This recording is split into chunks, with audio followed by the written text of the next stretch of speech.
Good afternoon. My name is Alena Shautsova. I'm an immigration attorney from Brooklyn, New York. In today's video, I would like to talk to you about something very interesting. It's called Humanitarian Asylum.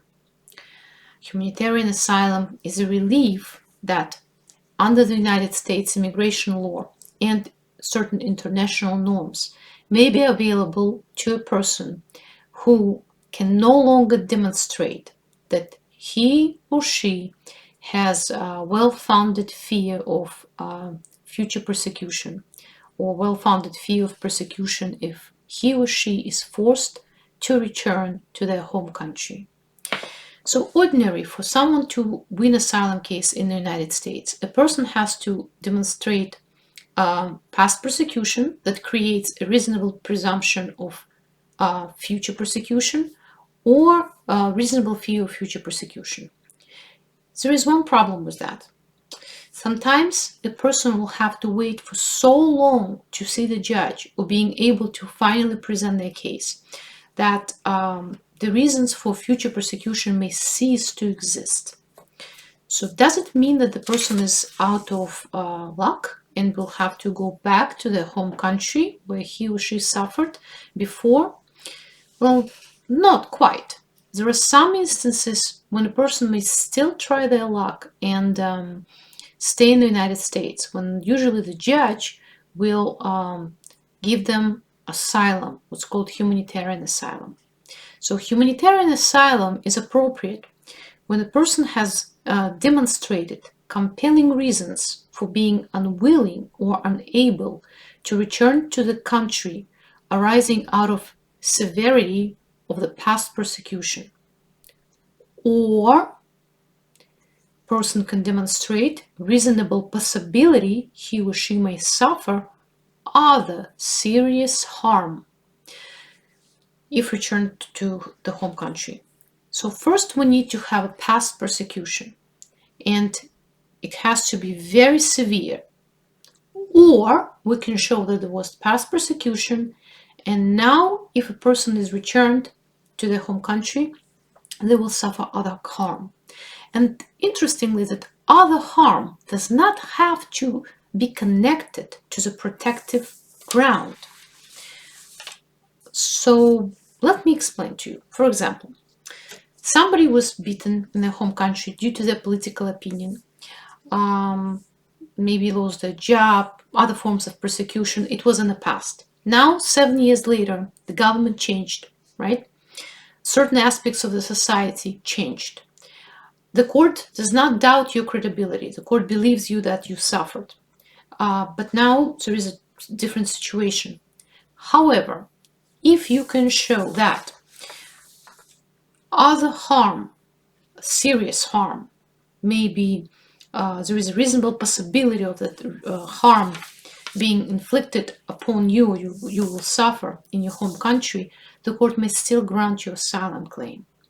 For example, in the past, there was a case law that stated that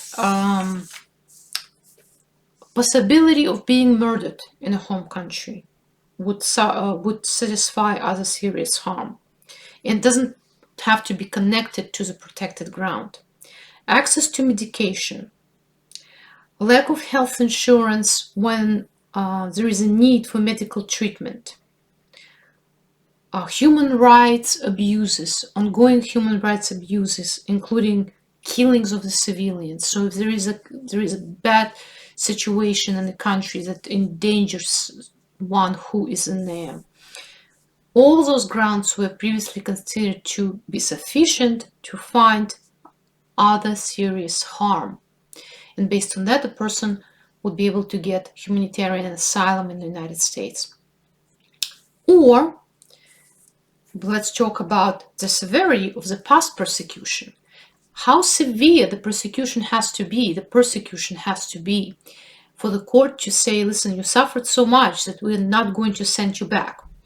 Well, for example, women who suffered FGM and still continue to experience physical discomfort and psychological harm would satisfy that requirement under some case law. Prolonged psychological trauma can be enough for that.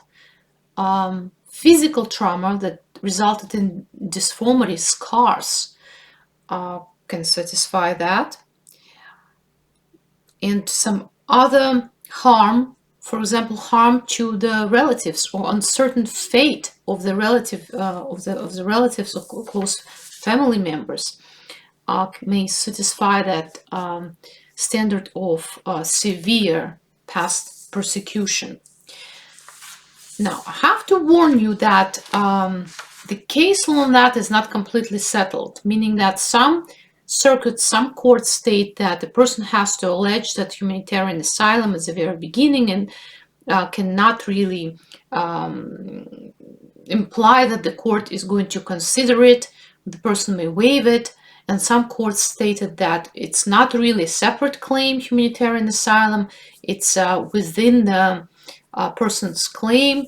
So basically, the point is that when you feel that there is a chance the court will say that you don't have well-founded fear of persecution, future persecution, you should really argue, perhaps in a brief to court before your individual hearing, that or during your affirmative asylum process, that you would like them to consider the humanitarian aspect of your asylum claim as well, especially for those who have asylum interviews pending for a long time, right? Because the longer the passage of time from the time you filed your case until you appear for the interview, the higher the risk of the officer saying that, well, it's been in the past. What do you have to be afraid of now, right?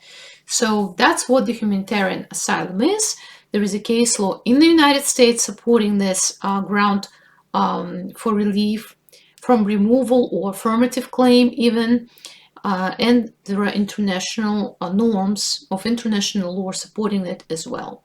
And you can read more about asylum and various aspects of it on our website, www.shautsova.com. I hope you found this video helpful. Please subscribe to our channel and share it. And hopefully we're gonna see each other soon again.